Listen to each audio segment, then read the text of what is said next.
হরে কৃষ্ণ। তো আজকে তো একাদশী, আমি তো খাবো না। তা ছেলে মেয়ে, ওর বাবা, আমার শাশুড়ি ওরা খাবে। তো ওদের জন্য রান্না করছি।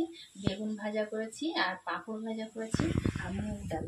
মুগ ডালটা একটু লাস্টে ধনে পাতা দিয়ে দিয়েছি, বেশ ভালো লাগে শীতকালে। তো ওটাই করেছি। আর আমার শাশুড়ি ভাত করবে, একটু আলু ভাতে দিতে বলেছি। এই দিয়ে ওরা খেয়ে নেবে। একাদশী রান্না করবো আলু, ওটা বাদামের স্যালাড করবো প্রতিদিন সিদ্ধ করে। আর মানে যখনই করি আলুটা সিদ্ধ করে তারপর বাদামের স্যালাড বানাই। তা আজকে একটু আলুটা ভেজে নিয়েছি।